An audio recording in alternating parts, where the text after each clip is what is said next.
gamers, they want a game to start. Like the desire for them to have the game start already is the opposite of what girls want in a relationship. They always want the pre-step. Where is this going? Wait, where is this going?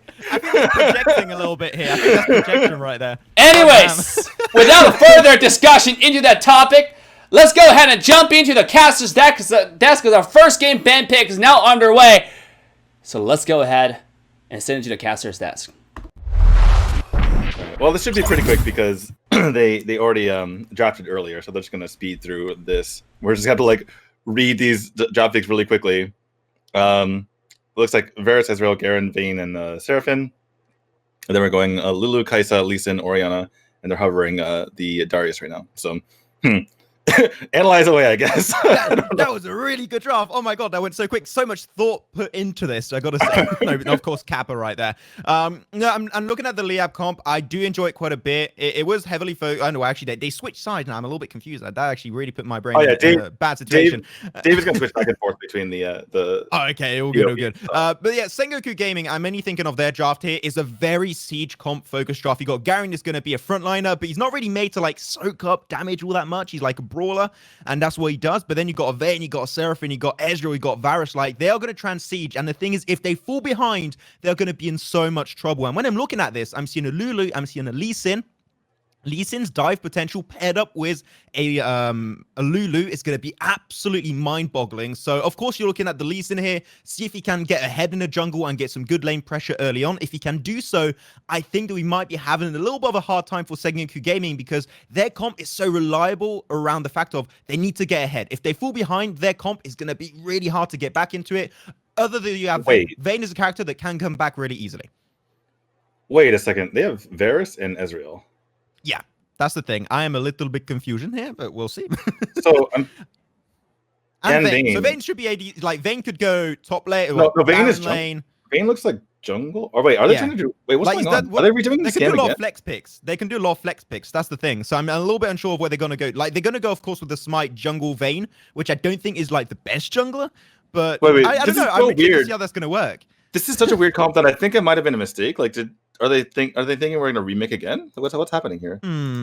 Like, it's too weird for me. Oh, so they don't want to show the real comp. I see. Okay, well, that's kind of disappointing. We wanted to see the best coming out here from from Sengoku, but I guess it doesn't really matter in the end. First seed and second seed doesn't matter the groups. We just do a random drawing. So we'll have fun with this anyway.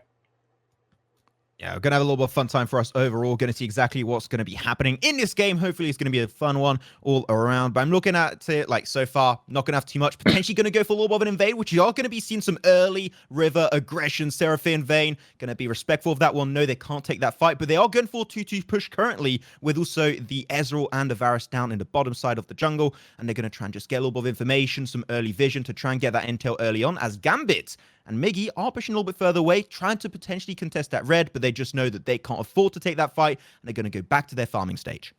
I'm just looking at this and thinking, like, Sengoku, this might be just a 1,000 IQ play from Sengoku, right? Because if they win, they're totally in Liyab's heads. Like, we just picked a troll comp and beat you. And if they lose, it's like, we weren't really playing anyway. So, I don't know. This is kind of funny. You can't lose. Yeah, exactly. Liyab, I was gonna compliment Liyab's comp, too. They have a really nice, just a very balanced comp where they have pretty damaging characters in the backline, really characters that you really want to get to, right? And it's hard to get to their front line, which is just going to jump on top of you. So it's just one of those comps that really felt good to me. And then I look over at Sengoku like, oh. What is going on right now? I mean, I think, you know what, interesting drafts. I'm intrigued to see how that's going to be working out, as we are going to be having a little bit of an early game push coming on through from Sengoku Gaming. Get some nice damage down onto the Lulu. Going to be very respectful of that one all around. But it seemed like they're shifting back to mid already. And we got already a good jungle pressure coming out from the Lee Sin. He's already in the jungle trying to pick up the blue. He does secure it. But now the thing is, you don't have too much information. You're seeing Sengoku, there's not much information. You see the Ezreal, you see the Varus. Where's the rest of the team? They might be going for an invade towards blue, which is indeed what I think is happening, as they are going to go and scout. Yeah, I think there was an invade from Sengoku as well, where they got the blue. So it might be just a trade here, as obviously Dejiwo was in this. I'm trying to remember who the support was. I think it was Dejiwo who was the actual support of this team, and then Slash Moon was their ADC carry. like 80 attack damage carry. And then I think Curse was their Baron laner, so they're kind of mixing up the roles as well. I think it's fun. They're trying to break the meta. They're trying to break the mold, which, meta cringe, not going to lie. Come on. We're going to see how they're going to be trying to play around this one all around. But I think so far, the two teams are playing pretty respectfully. They tried to go for some early game peaks, but because of the positioning of the respective teams on the other side, they were just making sure that invades would be a really hard thing to do at task and at hand, so they're just going to be taking that one very slow. But mid lane getting pushed into really heavily. Orianna's going to be getting some good lane pressure, as Orianna does, which I think she is one of the best, if not the best mid laner currently, if it is available. But Garen is going to be going for the engage in mid there. 3v3 currently happening. We're going to see if they can try and take it, as Lee Sin's going to try and disengage that fight entirely. He's getting chased down. Same for Orianna and Lulu. They're going to be going on the back foot, and they cannot take that fight any further. It seems like the heavy poke coming out so far from Sengoku is actually rewarding them. Yeah, I now you know what it feels like to cast circles on a minimap. They did a really good job. Like, that circle is moving away. He seems in danger. Yeah, exactly. He's got to look at those health bars. You got to look at who's engaging whom. But yeah, the funny thing about Sengoku is, despite going for a troll comp and kind of like mixing up their roles, they just can't help themselves and play like a completely standard game. Right? Every single game they played so far, they played super safe. I mean, even when they had, if they just push, they would have like a 99% chance to win. They're like, no, we're going to go for 100%. And so they just can't help themselves. They have to go for like the clean, the fundamental game, even when they're going for a troll comp. I love it. Yeah. I think many Sengoku here are really trying to aim on getting a good early game phase. Like, because they got, once again, a comp that's so reliant around poking, that if they fall behind, that poke is going to be rendered basically useless. And like characters like Lee Sin that I've been hyping up throughout the draft phase, as short as the draft phase might have been, he's the character you're mainly going to be looking out to. And also because I think Lee Sin is still one of the most reliable characters in this game. But Lee Sin gets the information, pokes it down onto the Seraphine, not going to commit as he doesn't have the backup of his teammates. But Garen kind of going to get stuck in a little bit of an itty-gritty position, but he will be able to just ease his way out of that one, hopefully at least, as Drake is going to be fought over. Yeah, exactly. You see the red dots on the minimap. They're really just forcing the dragon here, pushing Liyab away. And can they get it? I mean, they're just zoning it. And once again, their comp is made for zoning. That is what they can do, and they are doing it real damn good. The Drake is going to be down to about 50% HP, but Gambit going in for the 1v1 versus Seraphine, trying to take the kill, will not be able to catch up onto it, unfortunately, but the Drake is still going to be chunked down by Sengoku Gaming, as Gambit is just going to be respectful. He has to move away, but it's time to go for the push. It's time for the fight. There's going to be a full-on war between these two teams. They're going to be losing already. One of the players on the other side is going to be Seraphine, out of commission entirely, as Gambit, he's on the front line solo. 1v3, can he take it? I think not. He does get taken down by the Vayne eventually, as now Drake is going to be a pretty easy pickup for Sengoku Gaming. Yeah, 3v1 here in the kill count in favor of Sengoku, and they get the dragon. Let's take a look at that replay. We had the wild growth come up pretty early in that fight. I like how Liyab came in early to try to, just poke at the Seraphine. She had to get away early, but as the fight started, just so much damage coming out of the Garen of all people. They're able to finish that off, and Gambit just gets a little bit too far forward, gets focused down 1v3, and just really good kind of engaging and disengaging here from Sengoku, making sure to not let anyone fall, and then baiting some of the members of Liyab into the fight. I think something really important to keep in mind is also that for Liyab, they did not have Lee Sin around for that fight entirely, almost. Like, they were lacking the Lee Sin. If he was there, that would have been a completely different ball game. I can't wait to see, but top lane, oh, but there you go. That's going to be an easy frag coming on through. Seraphine goes bye-bye, back to the lobby you go. As now, Garen going to go for the 1v3. Ultimate coming on down instantly, but unfortunately, the damage will be negated by the shield of Miggy on that Lulu. As now the Rift Herald has now spawned, could get picked up eventually in this game if they want to, but now, seeing how things have been going so far, I gotta say that we are seeing Liyab in a pretty decent position if they can take a full-on head fight, because once again, poking can only take you so far. If you are taking a fight that goes on for a long period of time, it should be going over to Liyab unless a big mistake occurs. Okay, really quick, I think that you might be a bit behind. Are you looking at Dave's screen share, or are you looking at the streams themselves? Oh, I was looking at the Lubzus stream of Liyab. Right. Yeah, I think because I was noticing you're a little bit behind. Anyway, looks like a fight's breaking out on the screen share from Dave here, as taking a look at Dejiwo's perspective on that Ezreal, and getting quite a bit of damage in as they're fighting over this Rift Herald. Yeah, Sengoku's going to try and get a nice little bit of poke down. So many shields coming on through, but unfortunately, the poke has been paying off for Sengoku Gaming, keeping him abroad and away from this fight entirely. As there it is going to be time for the engage from Garen. Unfortunately for him, he's going to get absolutely melted to the ground, and they're going to be down to a 4-man team, but they did find Orianna in the process, which is big. They're going to be taking down also that Herald. The Herald was picked up by the Vayne, so that's going to be allowing him to get a little bit of an extra push. They need to secure this mid lane turret if they can, or any kind of turret just to get more access to the enemy jungle. So that was a big fight coming on through for Sengoku. Yeah, pretty sloppy here from Liyab, letting their Lee Sin die after they gave it the Rift Hail. The only thing really going for them was that they were able to take the turret earlier before that fight kind of even started. And now, as you can see, this Rift Herald's pushing into that top lane. And already got one. We'll see if it gets two. Might be able to find a second. I mean, there's no one contesting it. There's 2-man team coming out from Liyab down in the mid lane. Going to have Lee Sin going to try and contest it away. I think it will have one ram into the tower, which is indeed what is going to get. There's some extra few plates coming their way overall. But the map pressure right now is going to be definitely increasing pretty heavily for Sengoku, as a lot of players are currently standing in mid lane for Liyab. And they want to try and shift away from that one. Mid turret is also just about to fall. If they can breach that one down with their amount of poking once again, that'll be a huge W coming the way of Sengoku. So their focus should be on pushing mid. And once the Drake spawns up, it will be to go for Drake once again, because they need to get there early. If they don't get there early, they just can't use their comp to their full potential. They need to zone away from the Dragon Pit itself. And if they can do so, they might be able to easily cap it for themselves. You know what's funny is that even though it seemed like a troll comp, I think that Sengoku might actually think that this is serious, and they're just using this kind of exhibition match as a way to test it out. Maybe they've been playing this on the ladder, because this is looking really good for them. So much damage, just so much poke from their side, and it seems like Liyab's having a hard time dealing with it. Yeah, I think the comp overall, it is a hard execution kind of level, but if you can pull it off properly and not fall behind, you should be good to go. I would potentially not pick a Garen. I think that there's a lot of a lot better picks than a Garen, and also maybe a support other than Lulu to actually serve as that front line. But overall, you know what? If it's working for them, if it ain't broke, don't fix it. It's been working out good. But Drake is about to pop up onto the minimap, and they're going to try and take it for Liyab, as Ezreal going to engage, initiate with that ultimate, try and find some good initial damage. He does get some nice poke down, but unfortunately now Ezreal's going to be split away from his teammates, taken in one by one by the Kai'Sa. Flashback into the pit, as now the Drake is going to be going lower and lower. We'll try and reset, but he does get smited away, secured by Sengoku Gaming, as now this fight seemed like we'll go into a stalemate position, as Darius is going to be left stranded in the mid lane, and he will try and move away from this one and get a little bit of an extra push. But that's going to be an ultimate from the Varus right off the bat. A nice slow too, and that's going to be it. Gets smited down by that Garen, and that is going to be all said and done. One frag coming away of Sengoku. Beautifully done by the Varus there. The funny thing is, it was such a good route that everyone just kind of missed. They were like, what's happening? Yeah, they went wide after he was already rooted. It's like, oh, he's dodging by, he's standing still. And we take a look at this fight. This was very interesting, right? Obviously, a ton of damage going on to this Ezreal here, but that was all the damage that Liyab had to dish out. The other members were getting zoned out. They just walk back in, take the dragon, like, all right, peace. We're not going to fight you if we don't really have to.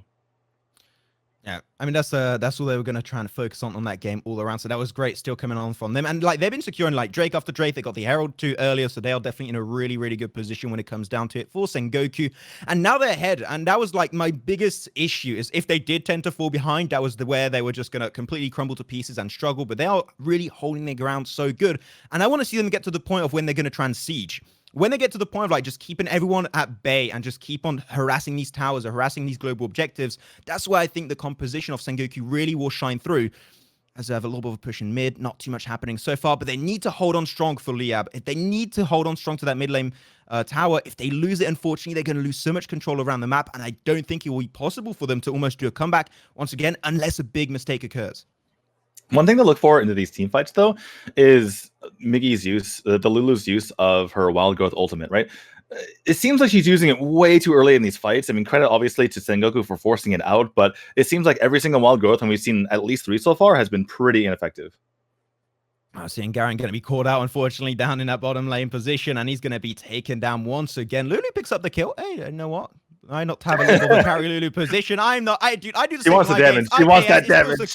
She wants that damage, baby. You want that AP in your build. But of course, they're going to try and rotate and get back to the full-man squad so far. Varus and also the Garen now down. So this is definitely a fight that Liyab will be taking for themselves as they can avoid it. But unfortunately, I think they can't, as their ally's going to be revived. That's going to be an instant route coming out from the Seraphine. Also trying his best to get some good damage. They do find one kill. The comeback is maybe happening, making it happen. 3v5. And they do push them away from that fight. Liyab back in play once again. God damn, that was a clean one.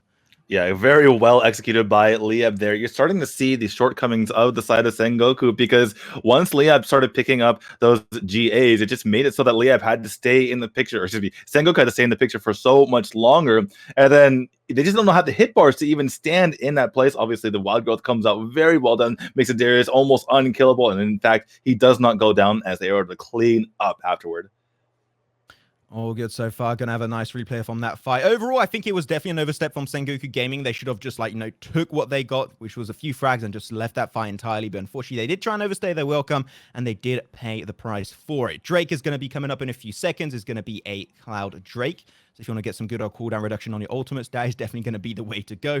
As Garen, once again, pushing a little bit forward, not going to get too much just yet, but mainly you're focusing for the side of Sengoku also on that Seraphine. If she can initiate and negate the ultimate of Lulu by just pulling off that charm, that would be such a good playmaking situation. But unfortunately, as of right now, I haven't seen that happen too much. I want to see those great initiations and then the follow-up on those initiations. If they can do so, I really think Sengoku can take the entire game and the entire series, but they have been doing a few mistakes, falling apart right now. Hopefully, that's not going to be happening too often. Okay, Kaisa actually didn't get that red buff. Yeah, I was about to say, did she miss it? She did. She did. It's still there. Oh, that's just a feels bad. It's like, yeah, I got it. I don't got it. Anyway, we'll forget about that. One thing to keep in mind is that the Seraphine is actually not played by their normal support player, so that's part of the reason why perhaps she's missing her charm on that ultimate. But it looks like we have another skirmish heading up around this dragon. Yeah, Liyab going to be going for the engage, focusing straight onto that. Garen, unfortunately, you just cannot tank it too much, and that's going to be Kaiser just rooming on through, picking up the kill. Lulu ultimate trying to buy some time, but unfortunately is going to be rendered useless, my friend, as now they're just stacked up at the three-man squad, and they're going to get absolutely melted to the ground. That's a one, that's a two, and that's also a third after. That's going to be the end of the Zonia, and all set and done. GG, well played. Ace coming on through from Liyab, and they're going to go straight to the Baron after picking up that Drake. What can you do to stop Liyab? Absolutely nothing. You know, I was talking about the wild growth usage, and that was the first time I believe that we saw it on Kaisa when she was in an aggressive position. And you know, that's why you pick Lulu Kaisa, Max. You pick Lulu Kaisa, you put the wild growth on her when she's nice and beefy, when she's got those items, and honestly, it's a goodbye for the other team, especially when they're as squishy as Sengoku is. Yeah, I mean, it's been working great overall. Like, normally you would see a lot of people have been talking to me about the Drake lane composition is usually Jinx and also Lulu, but like really Kaisa, if she hits the 2-item power spike and gets ahead, like she's an absolute beast of an ADC, and with Lulu is definitely going to be pairing off pretty well. Unfortunately, we're going to have ourselves Darius going to be caught out in mid-action. Unfortunately, as he's trying to move away from the bot lane, he does go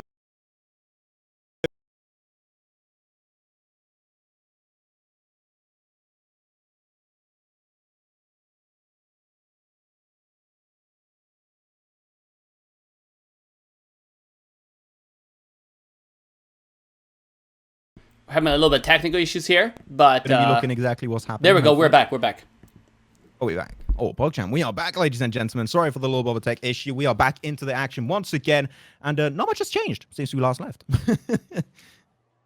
Well, yeah, nothing's changed. The only one who's dead is the Darius, and they're pushing in. Liyab is pushing in, I should say, with these empowered minions, and the Darius going down is kind of a problem, but it looks like Liyab still got this game by the throat.